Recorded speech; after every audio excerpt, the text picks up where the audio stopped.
Hello everyone, welcome to my channel Move One Direction. Now, today's topic is friend zone होने के बाद क्या करना है. ओके, तो सबसे पहले तो मैं आपको फ्रेंड जोन का मतलब बताती हूँ. फ्रेंड जोन एक ऐसी सिचुएशन है जिसमें आप सामने वाले को लव करते हो एज अ पार्टनर, लेकिन सामने से आपको पता लगता है कि वो कुछ ऐसा फील नहीं करते आपके लिए और वो आपको एज अ फ्रेंड रखते हैं, और यही होता है फ्रेंड जोन का थप्पा. तो ये टॉपिक सिचुएशंस के हिसाब से एक्सप्लेन करूँगी मैं. फॉर एग्जाम्पल, फर्स्टली वो लोग जो अपना लव रिवील कर चुके हैं सामने वाले को. सेकेंडली, जिन्होंने कुछ नहीं बताया है अभी तक.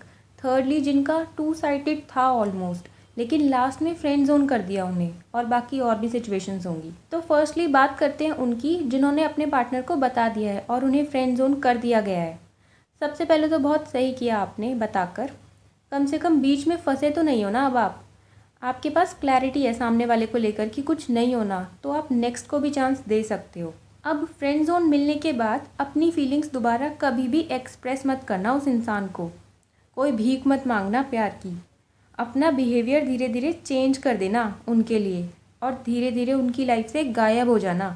अगर आप ये सब करोगे तो सामने वाले पर असर तो पक्का होगा. और ये सब करने से ये भी हो सकता है कि वो आपकी वैल्यू समझ जाए और आपको पूछे. अगर उन्होंने आपको दोबारा पूछा या कांटेक्ट करने की कोशिश करी तो प्रॉपर क्लैरिटी मांगना रिलेशनशिप की. और अगर वो नहीं देते तो समझ जाना सामने वाले की ज़रूरत हो आप, बस, और कुछ नहीं. और नेक्स्ट इज़, अगर वो आपको याद ना करे तब तो क्लियर ही है कि वो कभी थी ही नहीं आपकी. वन साइडेड था सब कुछ. उनकी तरफ से फ्रेंडशिप से ज़्यादा और कुछ भी नहीं था कभी. लेकिन अगर आपको ऐसा लगता है कि आपका फ़ायदा ले रहे थे वो, और फ्रेंड जोन बस इसीलिए किया है क्योंकि आपसे और काम निकालना है अभी, तो कन्ने गांठ लेना है ऐसे इंसान से और मूव ऑन करना स्टार्ट कर देना. अब जब आपको फ्रेंड जोन मिलेगा तो इसमें दो बातें हो सकती हैं. या तो सामने वाला आपको रिस्पेक्टफुली बताएगा अपनी तरफ से और आपको खुद ही स्पेस देगा इस चीज़ को ओवरकम करने के लिए, और कहीं फैलाएगा नहीं आपके बारे में. और सेकेंड इज़, आपकी इंसल्ट करेंगे, बहुत बुरी तरीके से बिहेव करेंगे एकदम से आपके साथ. एक तो फ्रेंड जोन मिलने की वजह से आप पहले ही टूट चुके होगे और ऐसा बिहेवियर देखकर और ज़्यादा दुख होगा आपको. अब ये जो दो बिहेवियर थे, इनसे आप सामने वाले को जज कर सकते हो कि वो कैसा इंसान था. अगर अच्छा बिहेव किया उन्होंने तो वो इंसान ठीक है, कम से कम आपको क्लैरिटी तो दी, आपको फंसाया भी नहीं अपने चक्कर में. और सबसे बड़ी बात, आपको स्पेस दे दी हीलिंग के लिए, आपके सेल्फ टाइम के लिए, आपको मूव ऑन करने के लिए. तो ऐसा इंसान बुरा नहीं हो सकता. क्योंकि यार, अब आप अपने ऊपर लेके सोचो. अब आप हर किसी को तो यस नहीं बोल सकते ना जब तक आप फील ना करो. तो ऐसी सिचुएशन में आपका एक ही काम होगा कि आप उनसे दूर हो जाओ, उनको एज अ पार्टनर इमेजिन करना बंद करो और परफेक्टली मूव ऑन करना सोचो. बस मूव ऑन करने की तरफ आगे बढ़ो. और अब सेकेंडली, अगर आपको बहुत ज़्यादा इंसल्ट मिली थी उस इंसान से, तो यहाँ समझ जाओ उस इंसान का बिहेवियर, समझ जाओ कि वो आपकी दोस्ती के लायक भी नहीं थे. नो कॉन्टैक्ट रूल फॉलो कर दो इधर. इससे जितना जल्दी हो सके उतना जल्दी मूव ऑन कर जाओ. मेरा फर्स्ट वीडियो देखो, आपको काफ़ी हेल्प मिलेगी उससे. उसमें सब कुछ एक्सप्लेन्ड है मूव ऑन करने का तरीका. और अब सेकंड सिचुएशन वालों की बात करते हैं जिन्होंने कुछ भी नहीं बताया है अभी और कंफ्यूज हैं कि बताएं या नहीं, और डर रहे हैं अगर नो मिला तो फ्रेंडशिप भी ख़त्म हो जाएगी.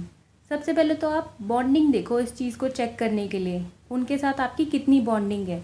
क्या आपने या उन्होंने आपको कोई बहुत अच्छी मेमोरी दी हुई है, कभी स्पेशल फील करवाया एक दूसरे को. अगर नहीं तो इट्स टू अर्ली, क्योंकि सामने वाले को तो कोई आइडिया ही नहीं दे रखा ना आपने मोर देन फ्रेंड वाली फीलिंग का, और बस एक्सपेक्ट कर रहे हो. अगर आपकी पार्टनर अच्छी होगी तो वो आपका एकदम से ये अफेक्शन वाला बिहेवियर देखकर नो बोल देगी सीधा आपको. अगर वो आपके लिए फील नहीं करती होगी और आपसे कोई फ़ायदा नहीं चाहती होगी, जो कि आपके लिए ही सही है.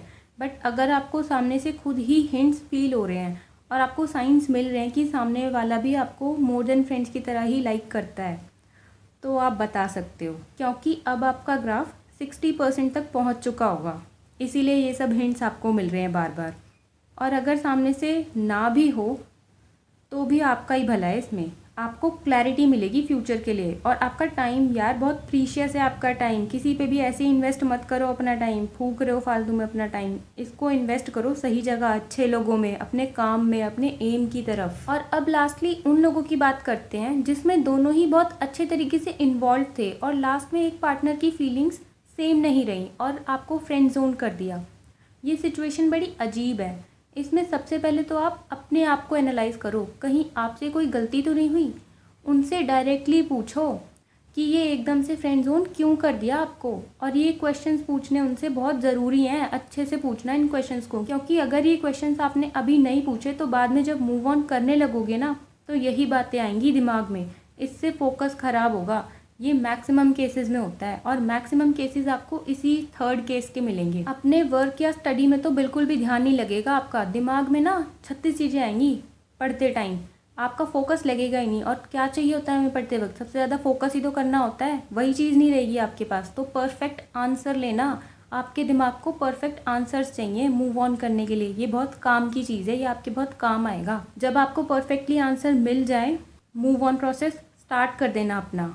और अगर कोई आंसर ना भी मिले आपको सामने से, तो आपके पास इस चीज़ की गारंटी है कि आपने सामने वाले से पूछा था, आप थे वहीं पर, आपने पूछा था उस वक्त, लेकिन सामने से कुछ आंसर नहीं आया था। तो आपके मन में जब कभी भी वो इंसान वापस आएगा ना, तो भी उसको ना आप हाँ नहीं कर पाओगे इतनी जल्दी से, उसकी तरफ देख नहीं पाओगे।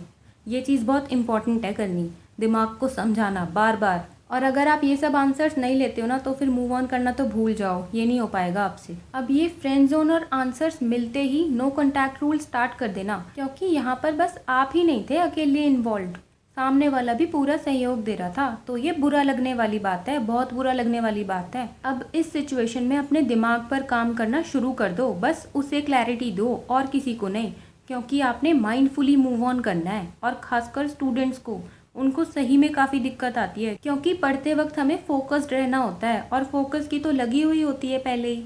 मेरे साथ भी ऐसा ही होता था। आप मेरा फर्स्ट वीडियो देखना, आपको हेल्प होगा, उसमें मूव ऑन करने का प्रोसीजर है आपके लिए।